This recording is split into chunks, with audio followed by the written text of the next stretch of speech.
and pay my respect to the traditional owners of the land on which we meet, the Gadigal people of the Eora Nation. It is upon their ancestral lands that the University of Sydney is built. Actually, we meet online at the moment, but I would like to also pay my respect to the elders past and present. Welcome to the first online distinguished lecture, Sydney Nano Distinguished Lecture. I would like to also thank Professor Zdenka Kuncic and Professor James Rabo for inviting our distinguished lecturer today, Dr. Cathy Foley from CSIRO. Before I invite Zdenka to welcome our distinguished lecturer, I would like to ask everyone to please have their videos off and their audio muted. I would keep reminding people, and perhaps I use my authority as a co-host to mute and to mute people and turn off their videos. So apologies beforehand if you see a message from me or forcefully turn off your videos or audio. And you can always ask questions through the chat while our speaker is presenting, but please forward those questions, direct them either to me or Jim. You can see Jim's name as James Rabo as one of the co-hosts of the meeting. So if you forward your question during the talk so you don't forget them, you just type it into myself or Jim. So with that, I would like to invite Zdenka to welcome our distinguished speaker today. Zdenka. Thank you, Ahmed. Thanks, Jim, as well. And of course, thank you very much, Cathy, for accepting this invitation to be our distinguished speaker for Sydney Nano. It's really a genuine pleasure to introduce Cathy. Many of you will already know Cathy as the CSIRO Chief Scientist. She's made distinguished contributions to our understanding of superconducting materials and to the development of devices using superconductors for a number of applications, including to detect magnetic fields and locate valuable deposits of minerals. She's also the chair of the Australian National Fabrication Facility Victorian Node Collaboration Committee and the ARC's Steel Hub Advisory Committee, as well as sitting on several other committees and boards. She's made significant contributions to the scientific community as president of several scientific societies and as a member of committees such as the Prime Minister's Science and Engineering Innovation Council, giving advice to government on scientific and technological matters. She was awarded the Woman of the Year by the New South Wales Government in 2013 and the International IEEE Award for continuing and significant contributions to applied superconductivity in 2014. In 2015, she was awarded the Clunies Ross Medal of the Australian Academy of Technological Science and Engineering and Australian Institute of Physics Outstanding Service to Physics Award. As a leader in CSIRO, she's working to help Australia to transform to be globally competitive and sustainable by engaging with Australian researchers, government and industry to assist with the translation of research for a healthy and sustainable Australia that is also economically successful. And I'm sure you'll agree that that's important now more than ever. So Cathy, thank you very much again for agreeing to give this talk. We all send our virtual applause for the time being, and I will continue with you. Okay, so I'll also just go turn my video off in a second. But I just want to say thank you. I've actually been doing quite a lot of video hookups, and thank you for those little handshakes or applause. It's really interesting. Every week I've been running my little Joey Scout group virtually. So normally I've got a video screen full of 6- and 7-year-olds doing craft. And it's amazing what I've got one thing here just to show you. That's one of my craft things. So the reason why I showed that was more to do with the fact that a lot of the work which we're going to be talking about today really does reflect on the fact of making things. But before we start, I also would like to acknowledge the traditional owners of the land we're meeting on today and pay all the different places we are around on this WebEx, and pay my respects to their elders past, present, and also emerging leaders too, and any people present in the audience today, my huge respect to you, because the Indigenous population have actually had ongoing civilization that's gone for 60,000 plus years, and they showed how to do something sustainable. And right now we're just looking at how, as a Western modern culture, how we can learn from them to be able to hopefully move out of the COVID-19 into something which is a sustainable and exciting new future. And I guess part of that is where things are relating to quantum. And so it's a great pleasure to talk about quantum sensing, because it's an area of great interest for me all my working life. And I guess quite often when we talk about quantum, you'll see lots of newspaper articles that have talked about quantum computing.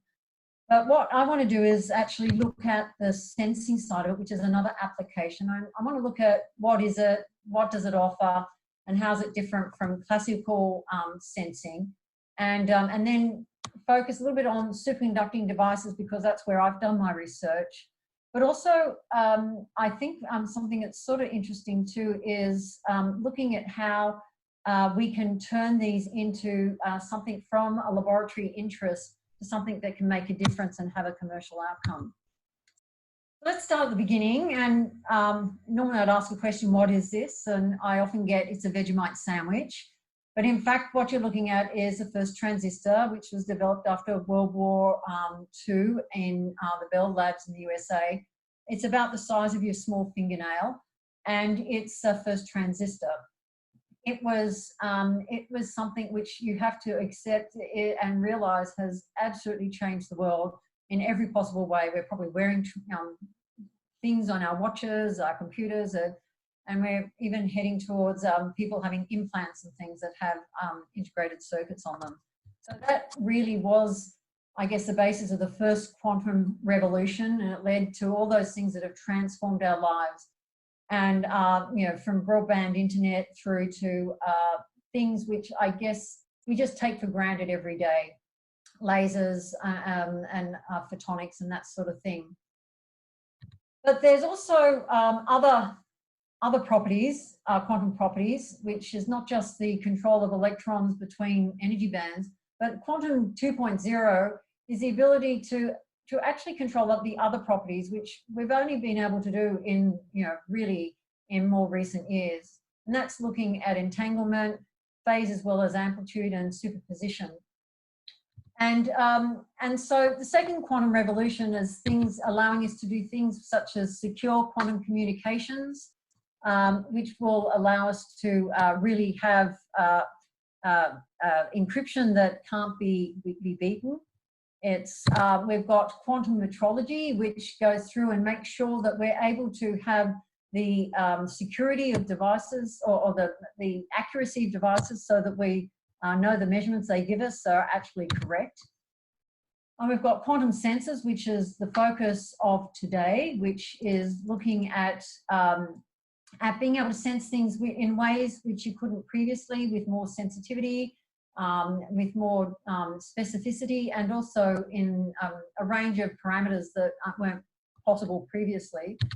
Then there's also quantum simulation, which allows us to model materials at the atomic scale and understand things which we couldn't previously do. And I know there's a great desire to see if we could design whole new materials in silico, and quantum simulation allows us to do that and then turn it into reality. And then, of course, the final, we've got quantum computing, which, of course, we all know about, and is something which has had a major focus, particularly in Australia. So when we talk about things quantum, usually people say that it's pretty hard science. But I just want to draw your attention to Chris Ferry's great books. Chris Ferry's, I think, at UTS. He's written a whole series of quantum physics for babies, quantum entanglement and all that. So if you really want to start at a really basic level, I can recommend them. But I just want to quickly remind ourselves about what those other topics are that, or those other properties are. And I guess entanglement is this idea that you can have quantum particles which still are able to keep tabs on each other, even though they might be separated and apart.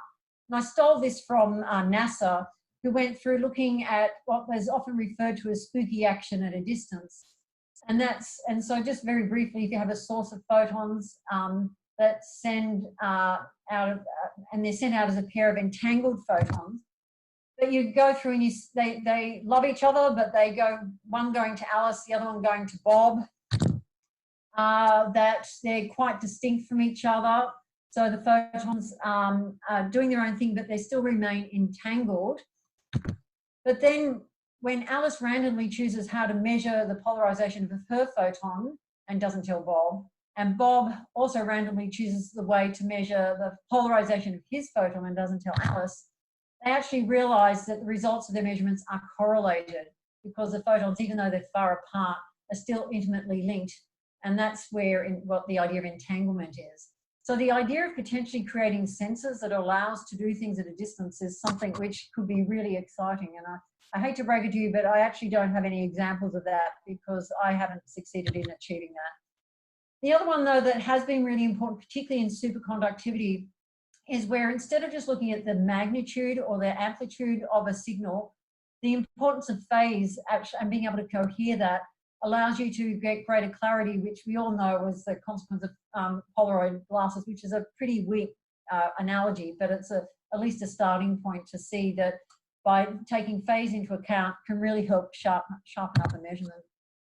And then, of course, there's a superposition, which is absolutely critical to quantum computers, which is instead of just having a transistor which has 1 or 0 in a bit or a qubit, a bit in a classical computer, that you can create a qubit that is working in the probability zone, where it's like a spinning coin. It can be either up or down or multiple states.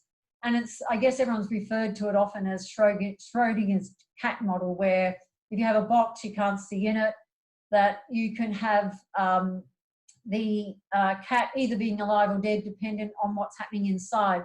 And you really are able to have the superposition of multiple states at once, which gives you a huge amount of power. And I know that's something which is the basis of quantum computers, and is probably not quite as relevant for many quantum devices. So what's the difference between a classical magnetometer and a quantum sensor? And I thought this is a sort of a useful diagram I put together a little while ago, just trying to show below the line and above the line. So below the line, you've got classical magnetometers such as flux gates and Hall effects, which are just using classical physics. But then above the line, you've got a whole range of devices which are dependent on the quantum state of whether it's an optically pumped magnetometer, through to, in the case of what I've been working on, which has been in superconducting devices, particularly where they use the phase as a major contributor to having outcomes and responsiveness that allows you to do things you couldn't do with a classical computer. So I thought I'd quickly look at and remind you about what is a superconductor. It began in 1913, so 107 years ago, and it was a result of Kamerlingh and Onnes in University of Leiden, who first of all cooled helium down by using amazing refrigeration techniques, which were pretty breakthrough at the time, and was able to get liquid helium.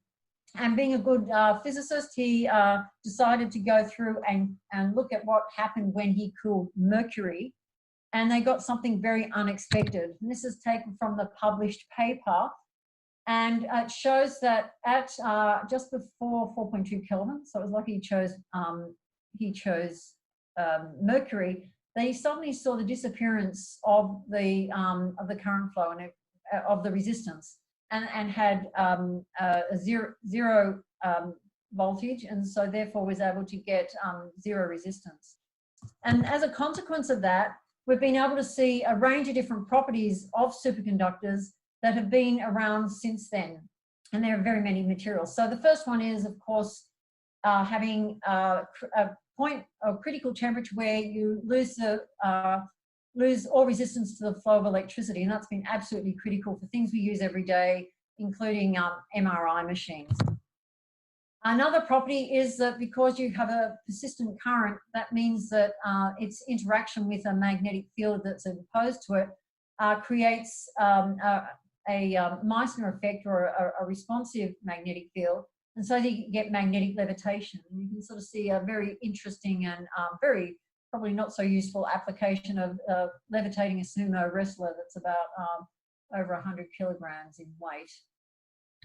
And then the property which I guess I've been most involved with, and the one which is where you're starting to get really interesting quantum effects, was in something that was thought up by Brian Josephson, who turns 80 this year, when he was doing his PhD at Cambridge University. So hopefully for any PhD students here on the Zoom WebEx today, that you can see that that you can do amazing things in your PhD and win a Nobel Prize, but just watch out, because after that he's really, his main focus has been studying supernatural effects and trying to get to the bottom of what, yes, the supernatural, I guess, Ghostbusters type thing. It's sort of interesting looking at his work.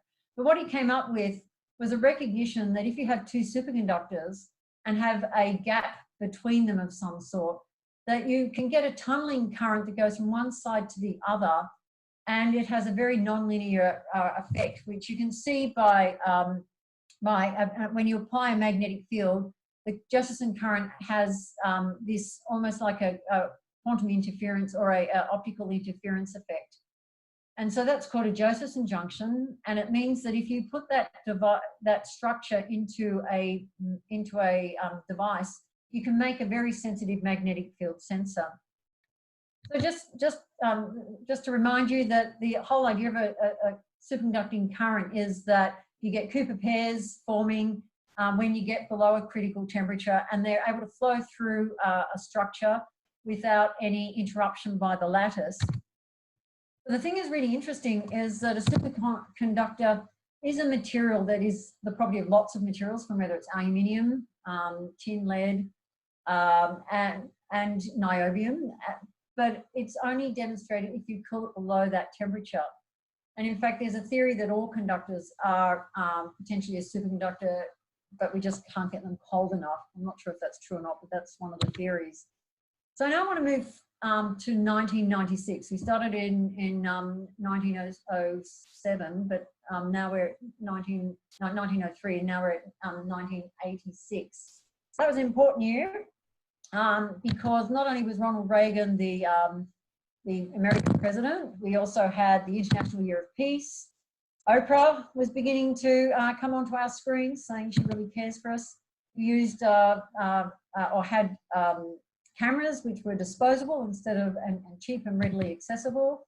Video cameras, TV sets, mobile phones, and computers all looked like this.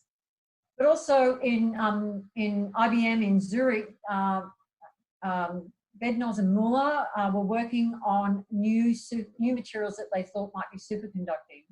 And they were able to get a lanthanum and barium copper oxide that showed a superconducting temperature of 36 Kelvin, which was way above the 4.2 or even 8 Kelvin, which I think was about the highest at the time.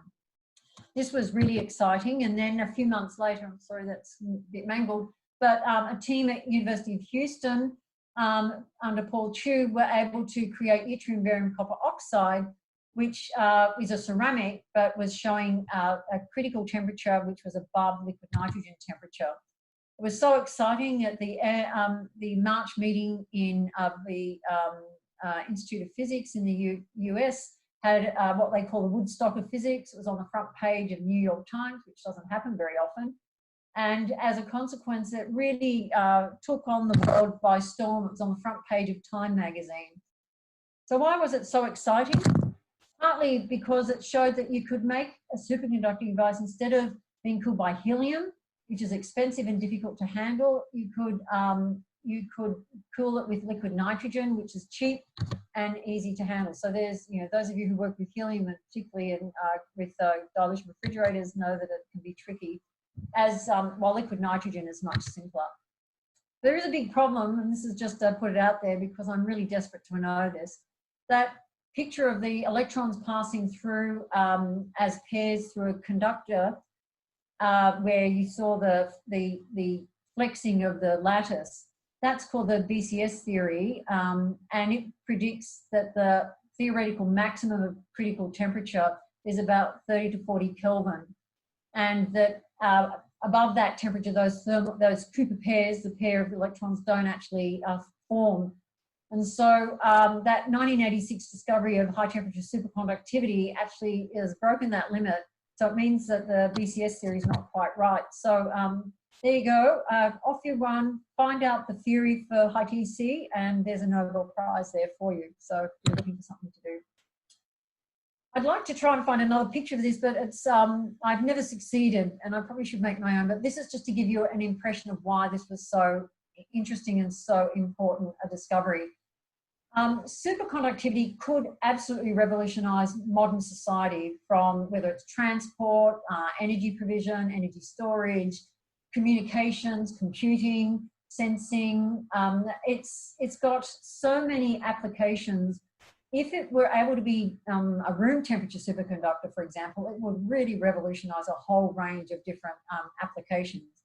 But just with liquid nitrogen cooled superconductors as it is, we're showing that it has the potential to really have an amazing impact. There is a problem though, and as I mentioned before, this material is a ceramic. And so there it is there, the lattice structure. It's very, very anisotropic. And any of you who have done any work with materials that has a gaseous component will know that that is really tricky. So the material actually looks like a bathroom tile. It's usually black ceramic looking material. And work which Judith Driscoll did at Cambridge University, which I've just showing here, shows that like any ceramic material, it is really tough and not very good for creating a material which is pure enough to be able to, and defect free enough to be able to create a device quality material that can be used so that it's not introducing twins or dislocation threads or voids or misfits or point defects. And so that means this material is really, really hard to work with.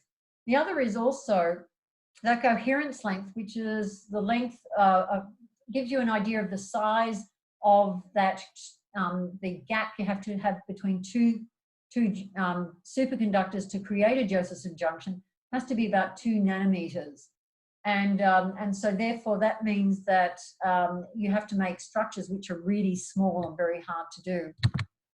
So this is some of the work which was done over the years to go from the left-hand side to the right-hand side to create a superconducting material which was as aligned as possible, even though it's polycrystalline. All the AB planes are lined up in the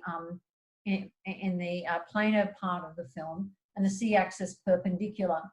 And so this was something which was the first thing that had to be achieved. The next was working out how to make that structure that's very sensitive to magnetic fields, a Josephson junction. So some work was done at IBM in Zurich and in Yorktown Heights, which found that if we were able to control the grain boundary, which we were able to get it so that all the grain boundaries were lined up, but if you had it so the AB planes were rotated in some way, you could actually create a misorientation angle that allowed you to create that Josephson junction due to the presence of the grain. And so what you're looking at here is a sort of a mock-up of how it was first tried, where you've got a substrate and you cut it and reoriented it so that you created a misorientation. And then when you grew the superconducting material on top of that, you were able to create this Josephson junction in the center there, which was between 1 and 2 nanometers in width, which is the right coherence length. One of the things though is that when doing this, you've got the grain boundary as that insulator in the middle. It was far from perfect, and so that you ended up with the desired Cooper pair tunneling, but you also had these quasi-particles which get stuck with either resonant tunneling sites or something where the electrons are trapped and released, creating low frequency noise. So this is something which I've spent a lot of my life on, trying to figure out how to make that, that structure as perfect as possible so you can make a device that doesn't have those low frequency noise that adds to the inability of a device made with this material to be a really good quantum magnetic sensor. So over the time, people came up with a whole range of different styles of making these structures, and there's a range of them there. I'm going to block out the ones which haven't really been successful. But the ones which have had a lot of work done is the bicrystal and ion beam damaged ones, the step edge junction, which is the one I worked on, and then a ramp junction where it's a more standard electronic fabrication technique where you put a very thin barrier material in. Just quickly look at those. Just by the way, there's an important parameter called the critical current times the normal resistance, and that's sort of a parameter of excellence for a device. So you want that as high as possible. You want to have those critical current fluctuations due to showing the perfection of the junction as low as possible. And you also want to make sure that you're able to control the critical current so there's a low spread. So with bicrystal junctions, where you get the lattice, the substrate, and you rotate it and stick it back together again, was very successful. A lot of work has been done on this over the years, but you can see there's some micrographs there, and I put a blue line in to show that they were very wriggly. And as you can see, those wriggly meanders meant that you end up with a lot of fluctuations and imperfections in the current flow across that. And you will see at the bottom there that the ICRM product was quite low. Then there was ramp junctions, and these were particularly done in Japan. And again, they had an even lower ICRM product. And the reason for that was it was very hard to get a very clean interface there, which you can see in that micrograph, that transmission electron micrograph there on the bottom right-hand side. So what I worked on was this idea of, can we create a different way, which was more controllable, where you create in the substrate a step, which by etching away the material and then growing the material across that step, and create a grain boundary. So this is a cross section of that, and we developed a technique where it was rounded at the bottom and then sharp at the top and had a single grain boundary at that top. And from that, created a Josephson junction that was very versatile and provided the right sort of parameters of about a critical current normal resistance of around about 1,000, which was what we were looking for. So this is now my gratuitous advertisement here. I'm the editor-in-chief of Superconductor Science and Technology. We're an excellent journal, the highest impact journal for superconductivity. And I'd love you to publish your papers in superconductivity with us. So that aside, we also put things on the front cover, and that's, before I was editor-in-chief, a picture of our step edge junction. And you can see a micrograph at the top there of the yttrium barium copper oxide going over the edge, and then a transmission electron micrograph showing the lattice with a very nice grain boundary, single grain boundary there. So that's been really critical for us to be able to develop a range of technologies. But the thing that was really important, and this is just one result which I will show you, showing the critical current fluctuations in applied magnetic fields. If you're going to make a magnetic sensor that's got to work in an applied magnetic field, it can't just be used in a shielded area. And we were able to show the improvement in critical current fluctuations there, with the step edge junctions being, with applied magnetic fields, very flat response and significantly lower than the other methods. I'm going to now move to looking at some applications of superconducting quantum devices for magnetometers and then later gradiometers. So a magnetometer is, in this case, using a superconducting device, is a vector magnetic field detector, and you're able to get the device to measure the field in a particular direction, X, Y, or Z. So there's a whole range of different magnetometers, and this is a graph that shows a sort of a figure of merit that's used regularly, from very low frequency noise, less than a hertz, up to very high frequencies. In fact, superconducting devices do go up to terahertz in frequencies, and you can get a flat response all the way through. But you can see here that there's a whole range of different magnetometers, from magnetostrictive and Hall effects, which are their noise is quite high, flux gates, optical magnetometers, optically pumped magnetometers. And then you can see the high TC squids and then low TC squids.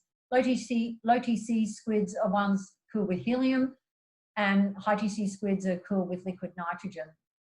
This graph's actually showing that down to about 10 hertz, the HTS squid, which is AC biased, is, I'm not sure if you can see this here, is still less noisy than an optically pumped magnetometer. And you can see the LTS squids there. These are, for example, in labs, that's where it's very quiet. That one's in the Berlin screened room, where it's a magnetically quietest place on the planet. So this is the low TC ones, and this is a high TC one, but you can still see they're very, very sensitive.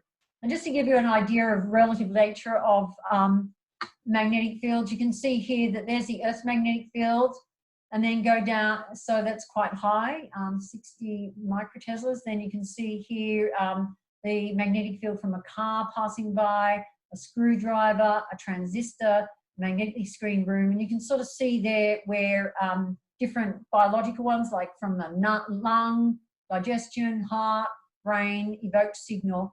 You can see here that, that low TC squids are able to detect all those, but high TC squids are still able to detect a range of different things. So I'm going to go through quickly showing you some applications, and particularly a range of different devices which are based on a squid-like device, which has got a Josephson junction in a ring of superconducting material. So the first one is an RF squid, which is the first work we did. And the reason I'm showing this is you've got the package device there. There's the chip there with the superconducting material. It's put into its packaging there, and it's got a few little electronic components on there. So it's ready to slip into the system. So our first application for this was for transient electromagnetics, which is a technique developed in Australia to look for conductors such as nickel, gold, silver, buried deep in the earth. And the idea is you put a wire on the ground, pulse the current, so that when the pulse is turning on, you create eddy currents in magnetic fields. Then you turn it off, and in the off side, use a magnetic sensor to look at the decay of the eddy current in the conductor. So we developed a system called LANTEM, and you can see here over a long time, it was from the early 90s to 2000, we went from a very laboratory-based system, we developed an airborne system, and then eventually a commercial system that's been used around, and commercialized and manufactured by a company, used around the world, and has discovered many billions of dollars of mines. And you can see here, there's a terrific picture there of some of my colleagues when we were testing this system. When you're collaborating and developing a system, you often end up having to test things all around the place, and that was in the Arctic in Canada. And you can see a plastic box you get from Woolworths, with all the electronics kit in it, and then the squid system buried in the snow. You can see we had to get from that sort of experimental system into something that's packaged, and that's often one of the things that takes a lot of time. And you have to worry about batteries and power controls and cables that are robust, and be able to take things out into the field and be able to survive. The reason why this was interesting was that when we were in Canada, this is a cross section here of a nickel sulfide deposit, and they thought they had something there, but they weren't sure.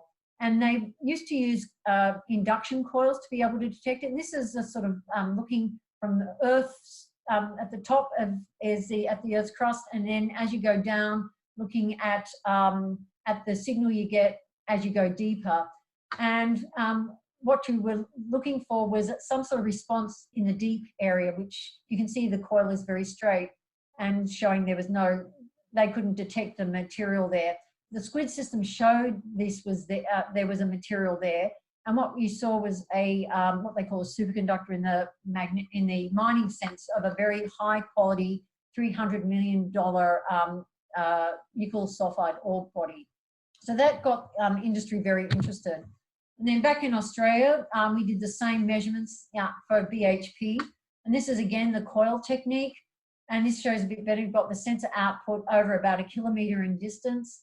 And you can see here below the surface and at the surface, and at about several hundred meters deep, you can see there was what looked like a single lode here. So, so that was thought to be a silver deposit.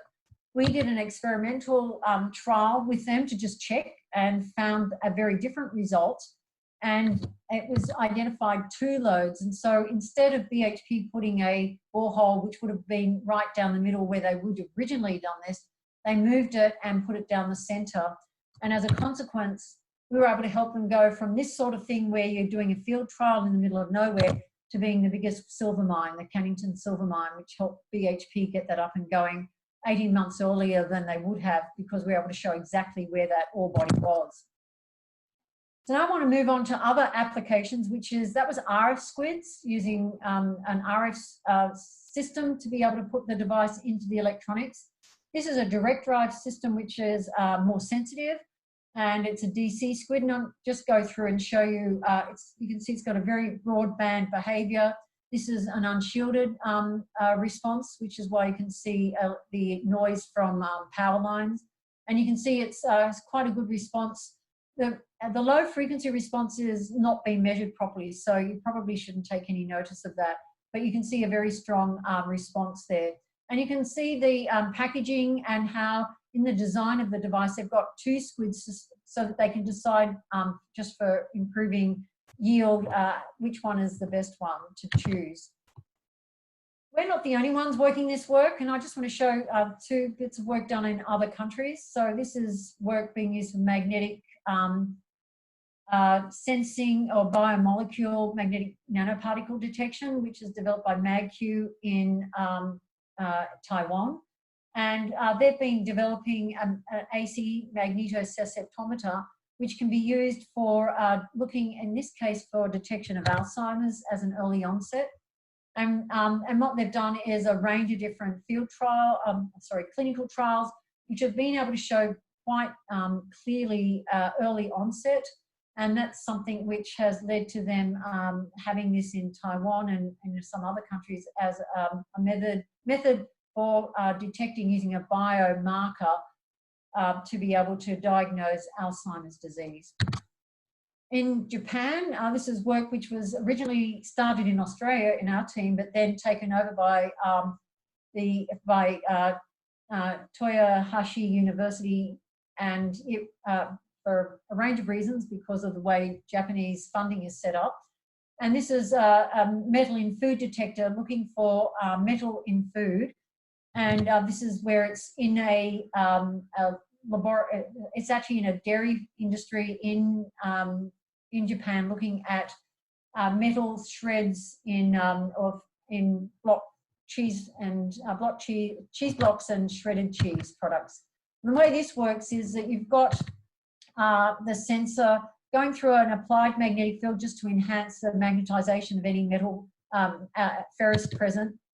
And then it goes through and gets detected, and then you're able to pick up the remnant field and then be able to detect, and if it's got metal present, pull it off the line. There's also, you can, if you want to, buy Mr. Squid, which was the first commercial product developed by CSIRO Electronics. And that's, we actually make the high-TC squids for this company. And that's an educational tool. So it's just a simple DC squid with a Dewar and a set of electronics. Now I want to move on to gradiometers. And this is something different where magnetometers are the B field, measuring the B field directly. And as a consequence, they can be quite affected by motion. But gradiometers can be able to do spatial variation, so therefore you're able to null out the average field externally. There's the magnetometer, which of course is a single gradiometer, but magnetometer. But then you've got axial gradiometers, which are in axis, and then planar gradiometers, and we've made both of these. So tensor gradiometers which are able to get the full Earth magnetic field tensor being developed. One called MagSafe, which was a very novel technique where we had a single squid with a pickup coil, which was twisted around so that you could have that rotating and use the rotation, which allowed you to go in from from having the direct measurement of the spatial variation to being something which was in the from the time domain into the frequency domain, and so as a consequence you're able to separate noise more easily. That got a 10 picotesla per meter per root hertz sensitivity at half a hertz. Then we developed another system which was for unexploded ordnance detection, and this was a planar gradiometer which had 6 planar gradiometers plus also a whole lot of magnetometers, and that got to 2 picotesla per meter per root hertz at 10 hertz unshielded. And then what we did was combine those two to create a rotating planar gradiometer, and that's still under development, but that's something which is really interesting, because with one sensor you can actually get the full Earth's magnetic field tensor, which is all the 9 components. So this is a picture of the rotating gradiometer. Again, you can see the packaging there. It's a very compact. The packaging is a plastic pipe with a dewar inside and a motor that is able to rotate. And you can see there that frequency, the gradient noise with frequency up to 100 hertz, with it being still and being rotating so that it didn't introduce noise. This was put in for anomaly detection, flying in a bird under a helicopter. You can see the system there being set up. There were several of them in there, the electronics, and there you can see it going under the helicopter being used. There's the bird there for detection of magnetic anomalies. This is also one of the things when you're developing a system is doing lots and lots of testing, and this is taking a system out to West Head up in the Kringai National Park. And in this case, this was the planar gradiometer system for unexploded ordnance detection, and set up a system to be able to detect a moving magnetic field. And this was able to again show the system where you've got the laboratory system, which is quite noisy, unshielded, and then when you went to West Head, you were able to get the same level of noise as when you're in 3 layers of new metal, so that you're able to understand how this system operates externally, which is very exciting. Just want to then move briefly to high frequency devices.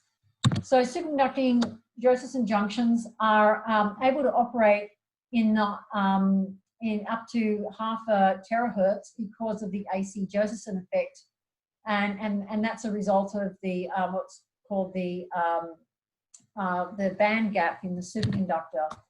And with this, you're able to create extremely low noise, low power consumption, high frequency wideband devices. And so I'm just going to quickly show and tell a few systems we've developed here. This is one which is a SQUID heterodyne gigahertz oscillator with tunable frequency, and that's cooled with a cryocooler. You can see there a cryocooler system there. This one is a front-end receiver for satellite communications, and in this you've got a bandpass filter, Josephson Junction heterodyne mixer, and low-pass filter, all made of high TC materials. And you can see here the step edge junction in a sort of a squid-like structure. And then this is going on to a monolithic microwave integrated circuit, and again all the components there made of superconducting material and devices, and that's been able to demonstrate a very good conversion gain, and be a single on-chip integration with better coupling efficiency, isolation of the input and output circuits, removing losses due to connections, compact and low power consumption. And then another one which is a KA band, high-speed, long-range communication, suitable for satellite. Again, a variation of the design there with all the microwave packaging, and then in a rack-mountable cryo-cooled system here. And we've got to the point now where we've got even more compact ones, but the problem is when you get more and more successful with your devices and your systems, you're actually not able to show them because they become commercially in confidence. So I'm afraid I can't show the most recent stuff. But another application is also a detector for terahertz imaging. And this is where you're able to see through materials so that you can see what's in metal that is inside. So this is some images here looking inside a purse, inside an envelope, and it's sort of a bit like Superman vision. So I've got a range of different systems there. And then I want to finish off with just the lots of junctions. So that up to now I've had either RF SQUIDs with one junction, DC SQUIDs and other high frequency devices with 2 junctions. But you can make a superconducting quantum interference filter where instead of having a single SQUID there which has a sinusoidal voltage response to a magnetic field, you can have an array of lots of SQUIDs which are in different sizes that are able to interact with each other so that you end up with a single peak. And this allows you to potentially make very sensitive magnetometers, even in high TC. So some of the work we've done here has gone from 20,000 junctions, changing the design up to 100,000 junctions. And you can see here that response becomes sharper and sharper. And with that sharp response, this isn't my work, this is work done by Boris Cheska at Loughborough University in the UK.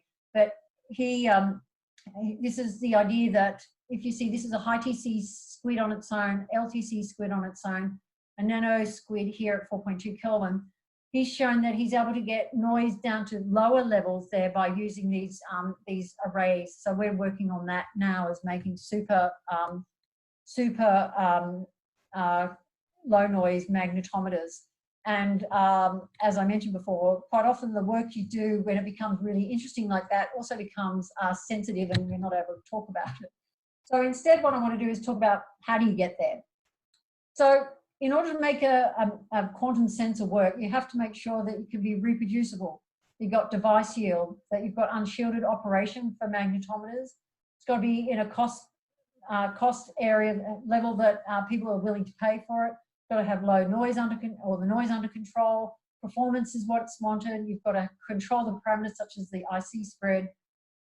We need to understand that formation of the clean single grain boundary is there, but you also need to have international standards, because if you measure something and send it to someone else, they've got to be able to measure it the same way and get the same result. These were all needed to be solved to have a mass market. So far, we're doing really well. We've got reproducibility fine, yield great, unshielded operation I showed you was fantastic. Cost is coming down, noise is improving, particularly with these multi-junction or multi-SQUID devices or SQUIFs. Performance, you always want better. IC spread is now getting to within the constraints they're looking for. And we're constantly improving our step edge. There are now foundries for high TC.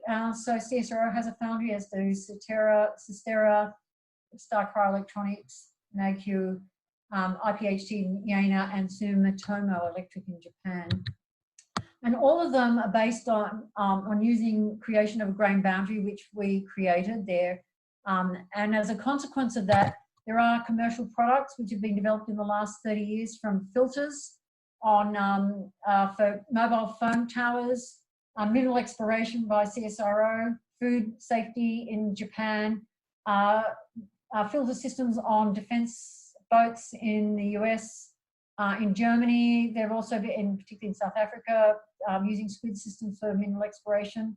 There's 500 Mr. SQUIDs around in schools, and apparently 45 million people have had their testing with MagQ. But in each case, you've had a system, a platform of technologies. You've had the ability for having the ability to test them and make sure that they're measuring what you think you measure. You have to have the cryogenics, lots of maths and signal processing. But when you have that, you have a range of different applications that can use that basis and be used in different packaging for delivery. But we've got to remember that a bright idea, and it takes at least 20 years before you see a product come to market. And that'll only take off if the technology makes sense and the business model works. That's something we, we see quantum sensors come into reality, that's something that really needs to be taken on board. And at the moment, this is the Gartner hype curve that's put out every year. This is, I think, an old one, so that's, and I should probably get a more recent one up, but I just want to get the concept here, where this is the trigger of innovation. You get expectations, I say inflated expectations, trough of disillusionment, and then you get to a point of enlightenment and productivity plateau. And this is, so it's very exciting when we have things coming up to expectation, but then it comes through, we often call this a valley of death, and that can take years and years. What we want to do, is see if we can make this into something which is faster. You can see quantum computing is coming up the line here. We want to see if we can make this faster, this cycle faster, and get rid of this valley of death. And say with quantum sensing in Australia, I think we've got the Australian National Fabrication Facility, which has got nodes all around Australia, and that's providing the ability for us to have world-class research and the ability to do early stage scale up. But to have a flourishing industry and supply chain, we need to make sure we fill in that gap. So you might be aware that for some time CSIRO has been developing roadmaps, and I'm hoping that on the 22nd of May you'll all join in when we launch the quantum industry or quantum technology industry roadmap, which we've completed now, and we're going to have a webinar just launching that with a panel of people going through talking about this. Because I think it's got great opportunities where we can have that sort of ecosystem, where we have collaborations across that and translation support, the ability to do the packaging and system development, all the marketplace support that's needed from small to medium enterprise engagement where the government gives out money for that. We've got venture capital such as Main Sequence Ventures, making sure we're supporting on intellectual property, international standards, using support from governments such as Austrade to be able to make sure that we create this true industry engagement, that we are, such as with ON programs, good at understanding how to present our work and have at least a minimum viable product, but also having something where there's a customer there who wants it, that we have those networking and events that allow us to work together on the logistics advice on how to make this happen. We're hoping that this roadmap will help initiate that. So what's going to happen in 2040? Well, I'm hoping that we'll see superconductivity really being a main part of many technologies. We'll probably see Taylor Swift as the American president. We'll probably see something where we've got brain implants, which are helping us get over our brains failing as we get older. We're going to be able to have augmentation, which allows us to have things such as eyeglasses or things which are able to communicate in different ways. We'll be able to probably see entanglement operate so that we can actually communicate better across distances. And that when you go and do, this is my terrible website skills here on display, saying that when we go onto any website to go and buy the components to make up devices, we'll be seeing a whole range of superconducting and quantum devices there in the taking. And that will become, quantum sensing and superconducting devices become something which are just regular events. So I've reported here work from a whole team of people in CSIRO, and I'd like to acknowledge them all. They're a great team of people, and I've probably done their work a lot of injustice, but it's something which has shown over the last 30 years a lot of hard work. And with that, I'm going to say thank you. Wow. Thank you very much, Cathy. That's the magic of quantum sensing with 20 years vision. I think I didn't have any problem with the connection. So I think we are quite open if you raise your hand, if you have a question, and you can use the mic. And Jim will help me also to see if there is any question in the chat. So it's open for questions.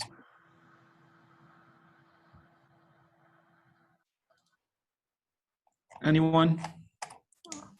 Well, Omid, is it okay if I jump in ahead of everyone to ask a question? Yes, please. Okay.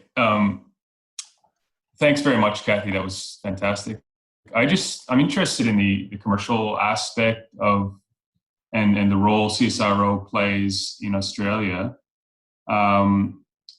And I've always been curious if you can explain a little bit about LandTem and what is the life cycle of something like that? Is it still being used productively in an industrial application? Sure. What happens after you've sort of launched it out there?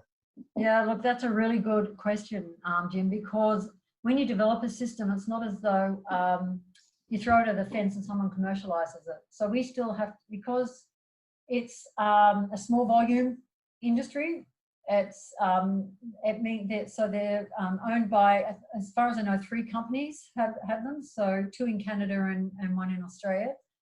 The one in Australia leases them out to other companies to use them. And what they, but there's not enough for someone to set up a business to make the actual devices.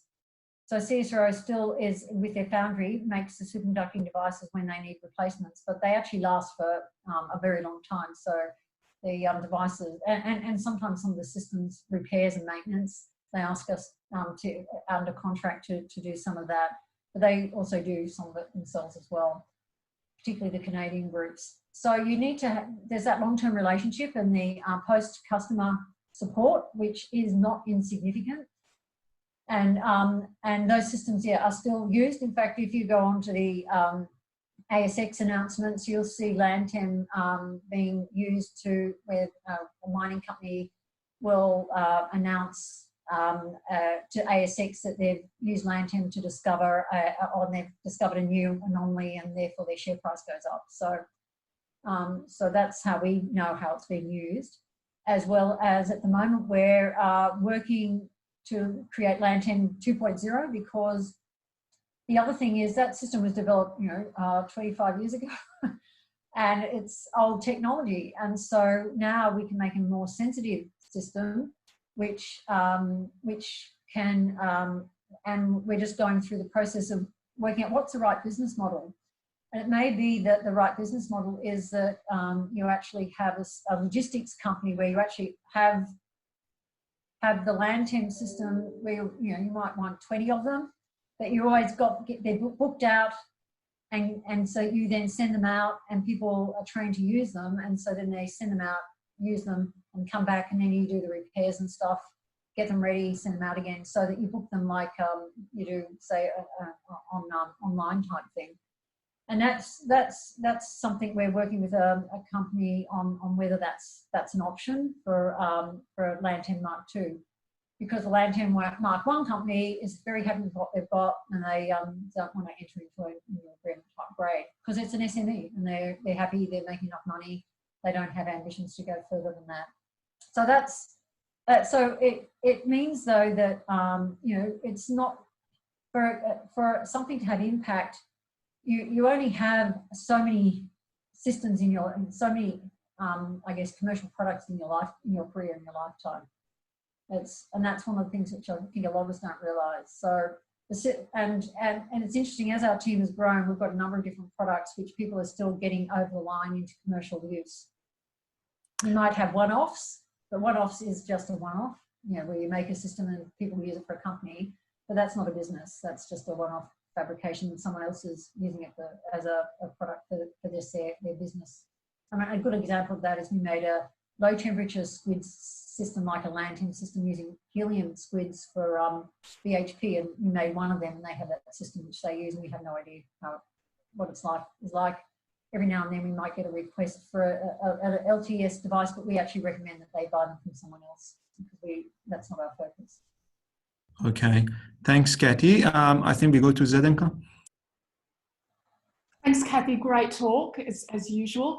What about space applications? I would have thought that perhaps, the very low temperature environment of space would be ideal for LTS type of devices. So space is, particularly satellite communications, is really useful. And now that you can get these really compact cryocoolers, which are the size of a coffee cup, you can put Ka band receivers, terahertz receivers, which allow you to have really fast communication between satellites, which is really important. You have to down convert because terahertz doesn't penetrate through the atmosphere, but you can down convert and then reconvert. So that's something which is being looked at. Part of the problem is anything, of course, in space has to be space qualified, and that actually usually takes quite a lot of time to get through there. For example, not space things, but you might have seen recently there was NASA, I forget which, I've forgotten exactly what the space launch was, but they had an optical, a physical optics device on their spacecraft, which CSIRO made 20 years ago, and it only went up this year. So it's these things take a long time to get into the system, and so we've engaged with a number like Boeing and places like that, and of course CSIRO's got its space future science platform, of which quite a few superconducting devices are a part of that. Thanks. Ben? Oh yeah, Cathy, great talk. I've never heard you present that work, so amazing to follow the history. I'm sort of picking up on Zdenka's question, but more specifically around defence applications and the notion of putting this on a mobile platform, which you hinted at. I mean, you gave an example of that, and maybe using it to detect submarines. I mean, has that taken off? No pun intended. Yeah, sure. So one of the trickiest bits with any sort of thing when you're working with any application is that the customer needs come and go. So we did do some work with Defence Department looking for submarine detection, which they don't really like us talking about. So I'm sure, yeah. being vague from now on. We won't say anyone. But the thing that's interesting is that then and this was because they were replacing the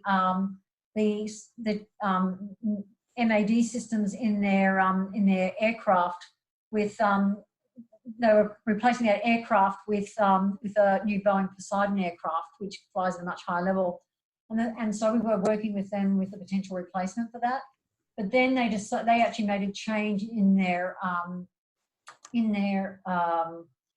plans, so that they decided not to put MAD on their aircraft. So it's that's public knowledge. So therefore that interest dissipated. So these things come and go depending on what the military needs are, and they do change in real time. So that what is a task and an expected thing, they then revisit that, and that's why it can be something where you've got the capability there, and you never know, they might come knocking on the door and say, "We're really interested. Can you pull that out of the cupboard and keep on going?" And so that's one aspect. The other is also when you start doing things with defence departments, they really don't like you talking about it. So or publishing papers about it too. And so that was also something which is sometimes a bit tricky, especially when it gets interesting. And so hopefully you can read between the lines there. Thank you very much. Thank you, Cathy. And I think with that, we close this distinguished lecture. And if you have any other question, you can email myself or Jim, or directly to Cathy or to Zdenka. We can make sure we get it answered. Thank you very much. And I'm sure everyone joined me to send their virtual class, basically. Thank you very much. For your time and webinar with you. Thank you, everyone, and goodbye. Have a good day. Bye-bye. Thank you, Cathy. Bye. See you then. Bye, everyone.